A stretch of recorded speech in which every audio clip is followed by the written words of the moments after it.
Okay. Looks like I am live. Ooh. Sorry, gang. I am having all sorts of technical difficulties today, which is why I'm streaming from my personal page. So if you hold tight with me a hot second, I want to make sure that this is also going to go to the business page. So give me a hot second. If you are here, drop a comment. Let me know that you can hear me and that you are around. Oh, I can only start a watch party in a group. Gosh, why is Facebook not? Oh no, I can do it on my page. Just kidding. Do. Let me just make sure.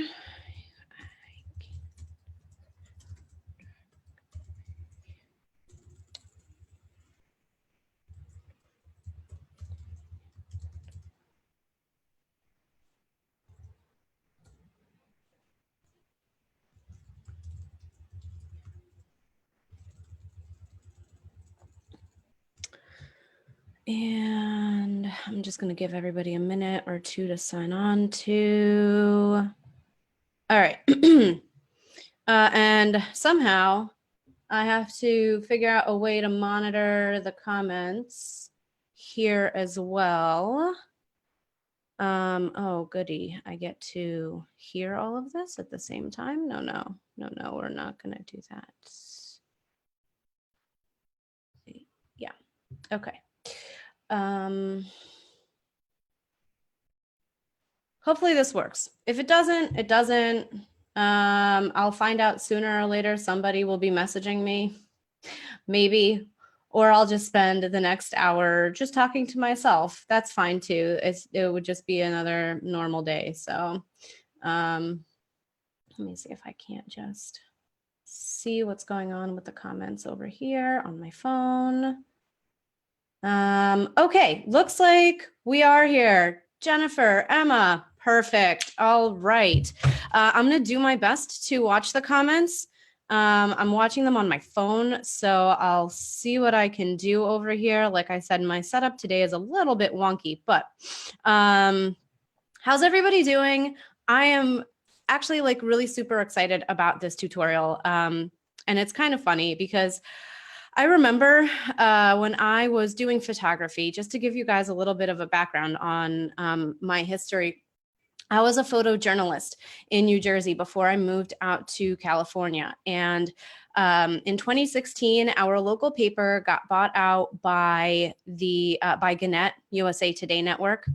And I was told that I was going to have to learn video. And I was very upset about this. I was comfortable. I was happy taking photos and I didn't want to learn a new skill.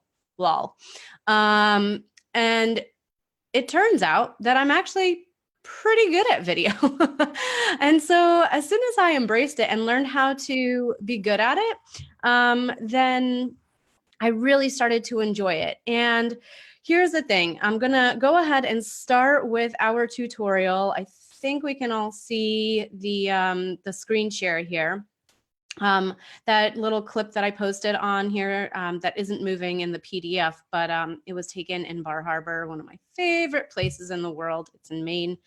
But why is video important? So social media platforms and search engines are favoring video content now more than ever. Posts that include video have a 48% more views than those that don't. And if I was talking about this on my Instagram stories yesterday. If your website has a video anywhere on the site, it's 53% more likely to get a better rating on Google. This is statistics that I actually just learned last week or a week before from my lovely friends at SheTV Media.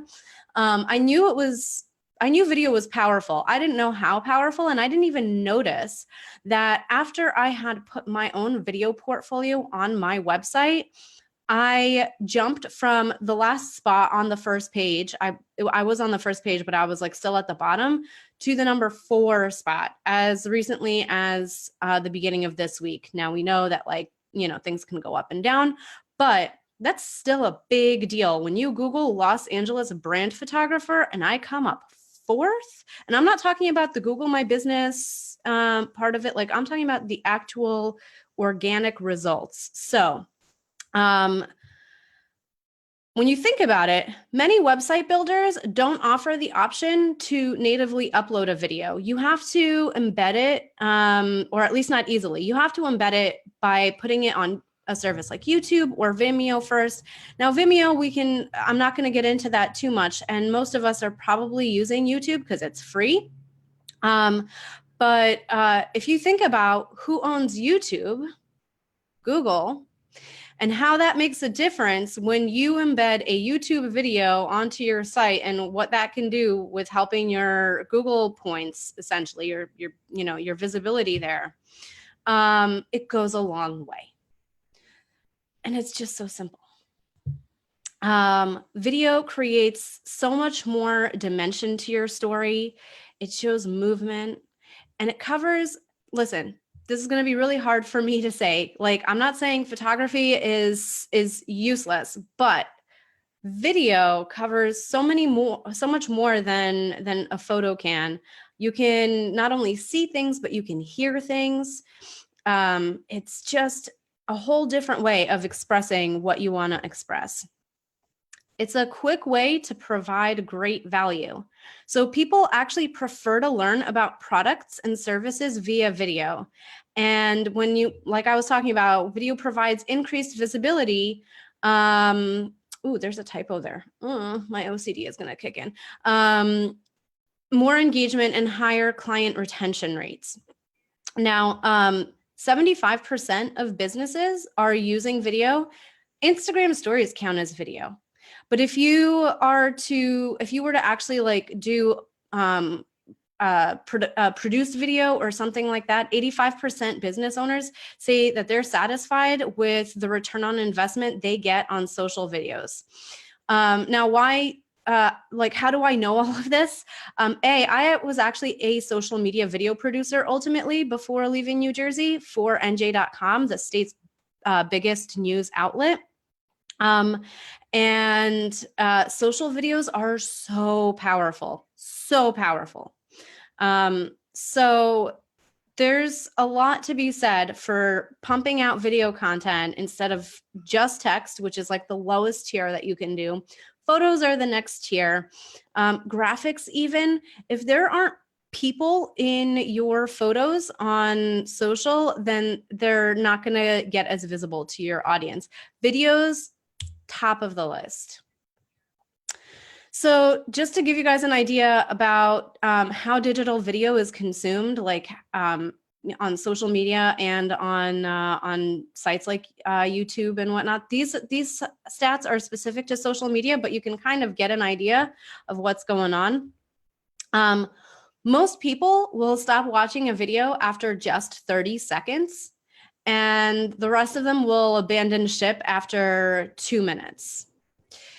For Facebook and Instagram, just so you guys know, a view is only 3 seconds long.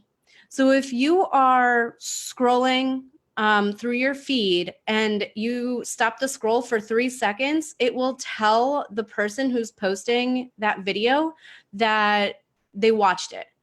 Now, there are analytics that you can use if you're going to be posting videos to your business page to see how long people stayed on, at what point they dropped off. But you have 3 seconds to lure them in and get them to watch your content via video. So that means you need to tell stories quickly and succinctly. And if you think about Instagram stories, who else? Like me, I don't want to have to do 3 minutes worth of an Instagram story when I'm talking. So I try to get to my point really quick. I can't tell you guys how many times I record and then re-record what I'm saying just so that I can keep it quick, keep it succinct, get to my point. Unless somebody is like really dedicated to watching your content, and there's ways to create those dedicated and loyal followers, they're not going to stick around for your 20 stories. They're just going to go on by. And that, you know, that's just Instagram stories. But if you use that way of thinking for everything else, that's for all other video, people aren't going to stay unless your videos are captivating. So here's the thing that I want to tell you guys about video. You probably already know a lot about it. You just don't know that you know. And what I mean by this is, after I share with you these tips and ways to look at video, I want you guys to pay attention when you're watching movies, when you're watching TV. Tiger King? No, that is a good show. And you're going to see how all of these ways of shooting are used across the board. So we're going to start off with the basics. If you missed my tutorial last week, I am glad you're here this week. If you are seeing this for the second time, this is how important it is. When you're using your cell phone to shoot video or photo, clean your lens and have good light. Now, this is actually all natural light that's coming onto me right now. I'm by the window. I know it looks fabulous. I actually, like, it's so bright, I kind of want to put sunglasses on, even though it's cloudy over here in Los Angeles. Window light is the best when you're trying to diffuse the light the right way.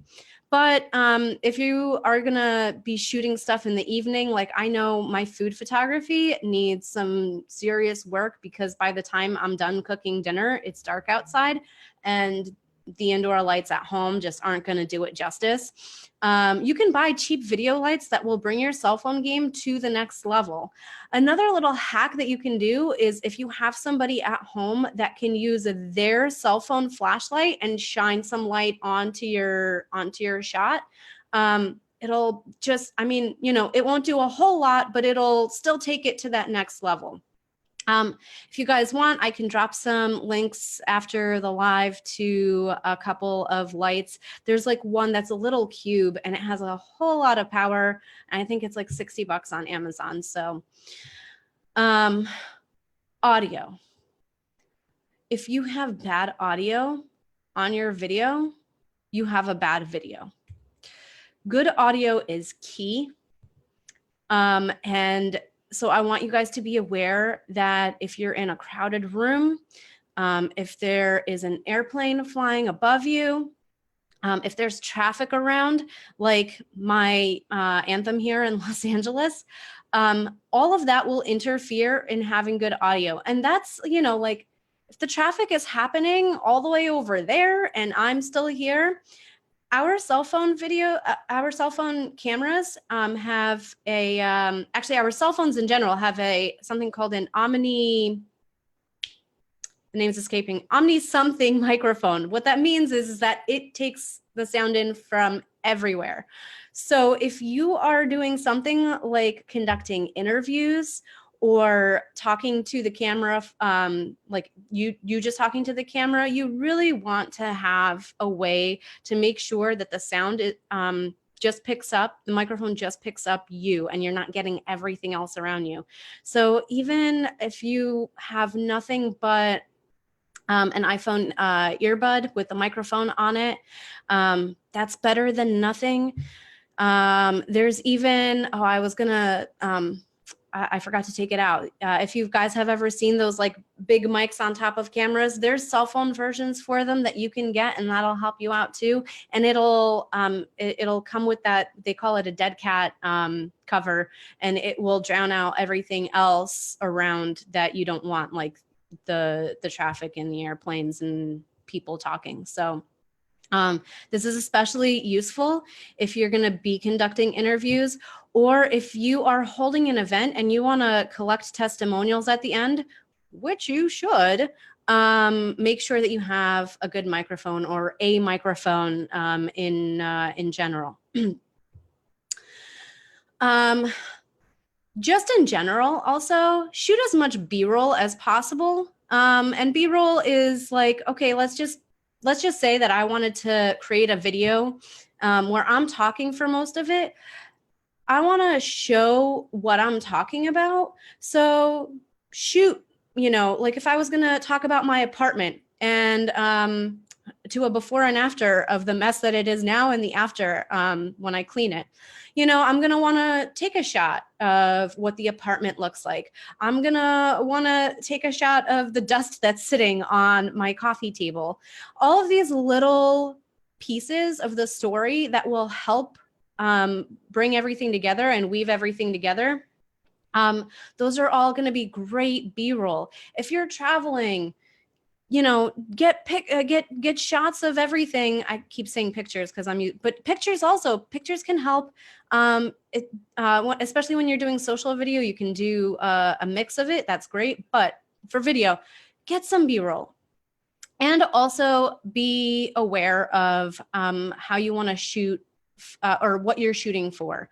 Now, we have definitely gotten used to shooting vertical because of social media platforms like IGTV, IG stories, Facebook stories, TikTok, Snapchat. If you're only really going to be using IG stories, my personal feeling on it is that you can still shoot horizontal and you can upload the video to Instagram stories horizontally. It's like, it's not going to take up the whole screen, but if you can only shoot one or the other, my personal suggestion would be to shoot horizontal first. Now, there are ways, like if you shoot vertical and you want to make a horizontal video out of it, there are ways, artistic ways to make it happen in post production, but I would always just shoot horizontal if you if you're in doubt. So here's where we're going to get into dissecting video and what I meant when you already know a lot of this stuff. I want you guys to think about photos and how pictures essentially freeze a moment in time. Videos, on the other hand, show the before and after of a moment. Now, the moment in both photo and video is called the arc of the moment. So let's just, you know, I know we've been seeing arcs a lot, but this is a good arc. So consider boomerangs, those cute little back and forth videos that you take. A good boomerang captures the arc of the moment, and then everything else around it kind of brings it together. The arc wouldn't exist without the before and after. And that's also what makes a good video a good video. Capturing the before and after of the moment that means something. So take, for instance, a very popular boomerang, but also, you know, what would be a nice video shot is a toast, cheersing somebody, right? The before is the hands coming in to do the clink. The arc is the clink itself, and then the after is the glasses and the arms retracting, right? You wouldn't get a good video clip unless you captured all of it. So just let that sink in for a little bit, and then I'm gonna give you some tips on how to get a good arc. Capture the arc in the best way possible. So first of all, I want you guys to learn about T-Rex hands, and I'm actually going to take my phone off of the stand here. I see people commenting and everything. So what you're going to do is you are going to keep your hands tucked into your body to stabilize the camera. Now, I know that a lot of us have the tendency to just go like this when we're shooting video. Don't do that. Instead, move your body. Move the top of your body, your torso. That stabilizes the camera, that makes it still. Nobody likes shaky footage. Shaky footage is just one step below bad audio. They may be on the same level. I'm not sure. I know that I can't do a lot with very shaky footage. So in order to get stable footage, just move your body instead, okay? Also, what you can try doing is moving the weight on your legs instead of moving your arms. So like I guess I'll see if I can properly illustrate this. I'm a little too close, but I'm just kind of squatting and I'm moving the weight of my legs, and I'm still getting some movement here to show to move the shot. Now, I did talk about this a little bit in my Instagram post earlier this week. I'm not mentioning it here, but what you also want to get out of the habit of doing is following the action wherever it goes. If you just consider a skateboarder, right? Our tendency might be to follow the skateboarder as he's going, and you can get a good shot too, but hold the camera still and just let him come through, and that's a shot. And you might think that you're going to miss a lot, but we're going to talk about something in a little bit called the 5-shot method. And if you get enough of that footage, then you're not going to miss a beat. And our brains are actually pretty advanced, believe it or not, that they'll be able to fill in the gap of what's happening. So if you feel like you're not getting everything, then your brain is just going to fill it in for you. I know it's a scary thought. Okay, so, oh, hi, Stella. Oh my gosh, everybody is on here. All right, cool. The other thing that I want you guys to make sure that you do is to shoot for at least 10 seconds. So let's go back to that arc of the moment, right? You want to make sure that you capture the before the arc itself, and after the arc. Even if we're very tempted right after the action has happened, right after the arc has happened, to be like, yep, okay, got it. No, get yourself in the habit of staying put and making sure the entire action finishes, and even a little bit after the arc, because that's footage that you can use when you're putting everything together in post later on. I can't tell you how many times I was still having problems with this, and I would have just wished I had a second or two more of footage, because it would have just completed the action. And pay attention to this when you're watching a movie or a TV show. Again, you're going to see that not all the time, depending, how they're producing it, but a lot of the time they're going to get, even like after a hand goes down, when a chef is finished chopping something, let's say, that stillness after, like that nothingness of like nothing happening after he's done chopping, can still be used to tell the story. So make sure that you shoot for at least 10 seconds, 15 sometimes if you even want to be safe, and that'll give your clips enough of a buffer. On your phones, I know that we have a zoom function, and I've been led to believe that the new iPhone 11s have actually like really good cameras. I would still stay away from using the zoom function. It gets super pixelated, I'm sure you know, and it loses the quality. Like if you are trying to get a landscape shot and you're trying to get a bird, I don't know, a football field 100 yards away from you, it's just, your zoom is not ever going to give it the justice that it needs.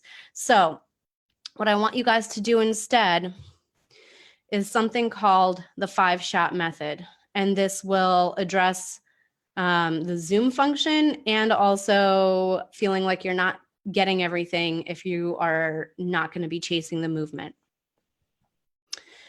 So let's go back to photography for a little bit. Let's pretend that a shot you want to get is somebody chopping carrots, right?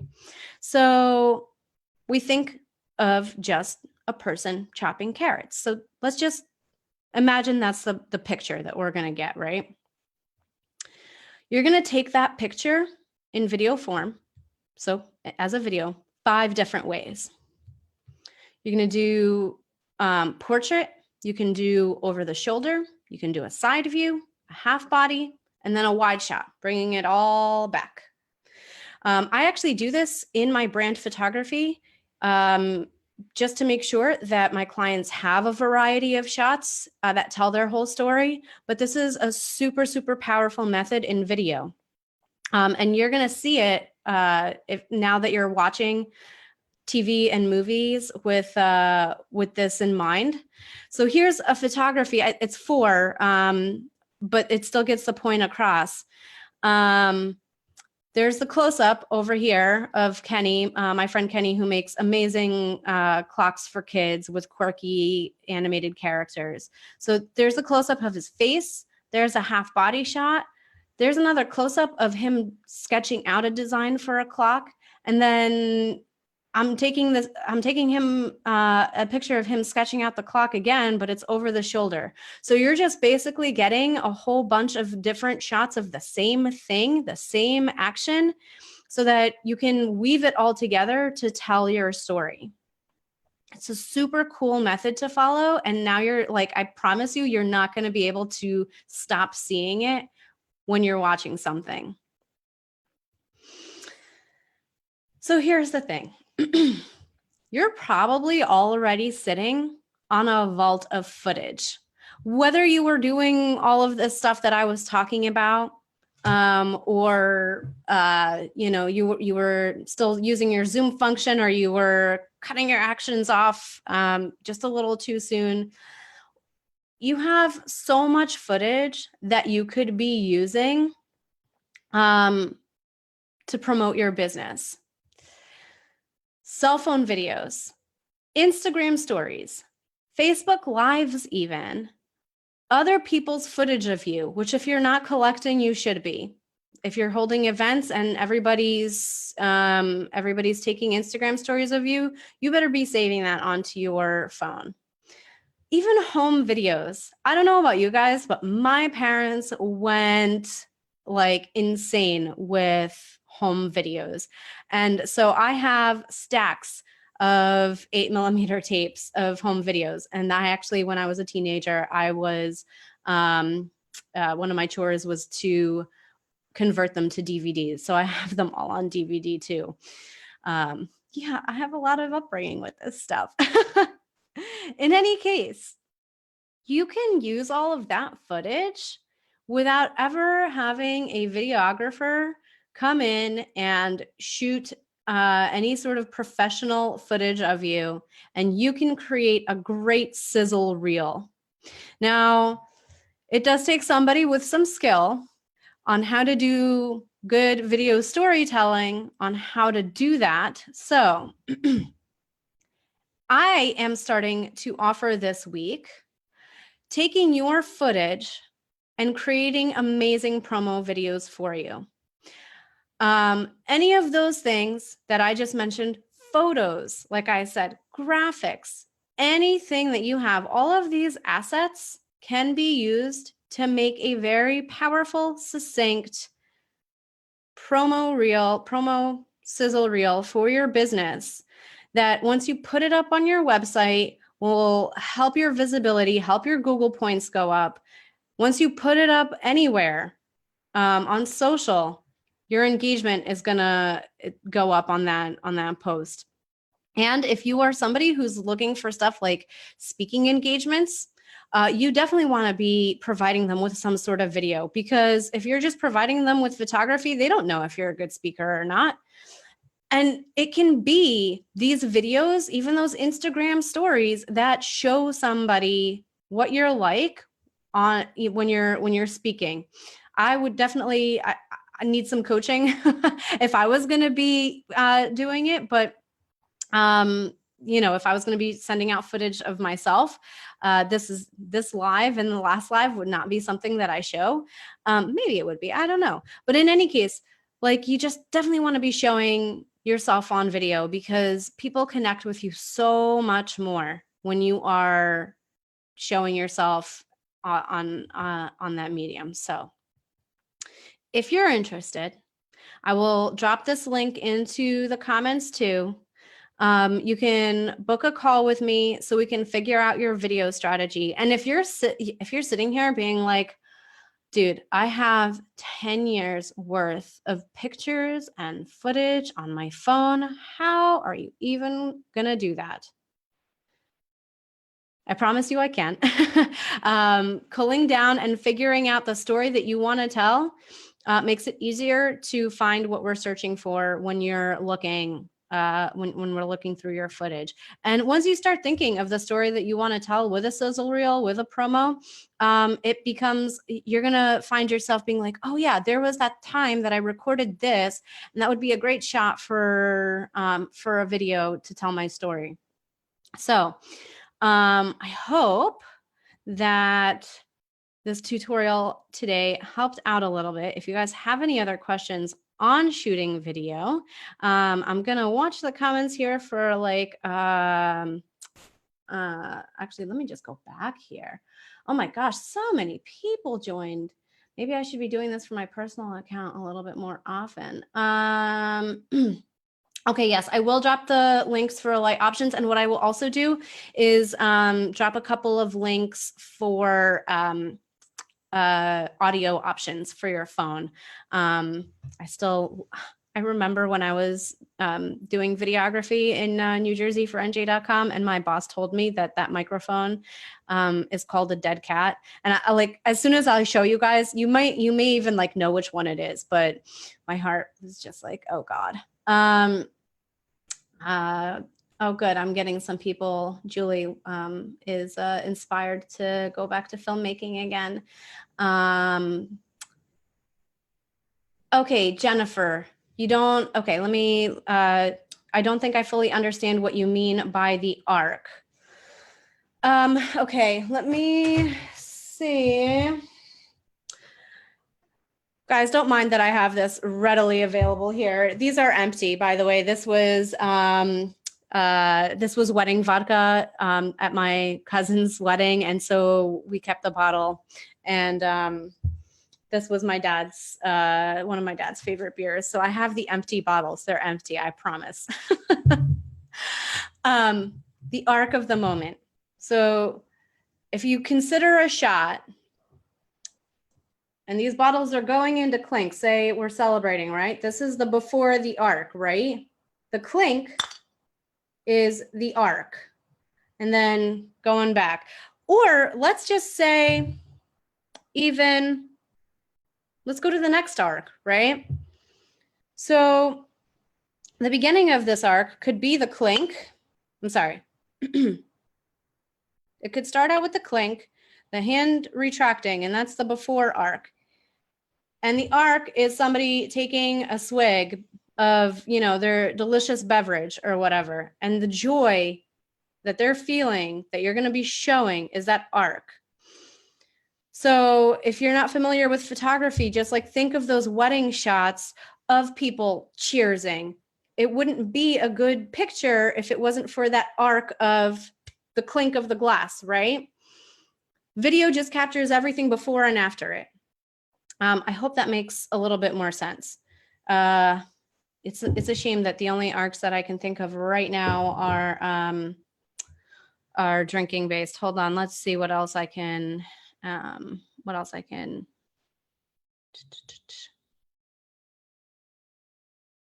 I'm trying to narrow down an action here. Running. Let's take running, for example. And just to make it clear, not every single shot is going to have an arc. Some of them are just building up to an arc. It's that moment to that you want people to concern themselves most with. Okay, good. But I'll talk about the running. Let's just break down the action of somebody running. Now, running is an action that can take place for a while. You know, somebody can be running for a while. So all the footage that you'd be getting of somebody, somebody's feet touching the pavement, their knees bending, and then a wider shot of them running, half body, their eyes behind, you know, those 5 shots that I mentioned, that's just a few of them that you can do. But but let's just say they're running a marathon. The arc is them crossing the finish line. So if you wanted to just like break down the finish line crossing, it's that last step before they get to the ribbon. Then they go through the ribbon, arms up, celebrating. Like that's the picture. If it was a photo, that picture of them like getting through the finish is the arc. And then if you like kind of do a super quick like time lapse of it and like just in your mind, then their foot hitting the pavement again and like them hunching over to take a breath, like that's the end of the arc. So just break down actions into smaller actions, The more you can do that, the more you can get all those amazing shots that tell the entire story. And let me tell you, there's never really such a thing as taking too many shots. Now, I'm probably going to feel like I just put my foot in my mouth with that one, because then when I come to edit it, like I sometimes think, oh man, I took too many shots. It's because I took too many shots of the same thing. But if you are getting a variety of those 5 shots, 6 shots, 7 shots, whatever you want to do to tell the entire story, it does such a much better story of creating that arc for your audience. If you guys want, I have I'll make myself available on Messenger. If you guys have any other questions, you can also reach out to me in my DMs. And remember, if you're sitting on a vault of footage and you would like to do something with it, I know that I get OCD thinking about all the pictures on my phone that I haven't printed. I know I'm a bad photographer. I don't print them at all anymore. But you can do something with them. You can do something with them that's meaningful and that will bring you money into your business. So let's chat if you want to take a look at your video strategy, how you can be using video. If you have never shot an Instagram story, friend, we need to talk. Yeah, let's get you started. So thank you guys so much for tuning in. And I will catch you next week. I have some special live tutorials coming up again. They're going to go back to photography for a little bit, but I'm not going to stop talking about video because video is pretty cool. So, all right, guys, have a great day.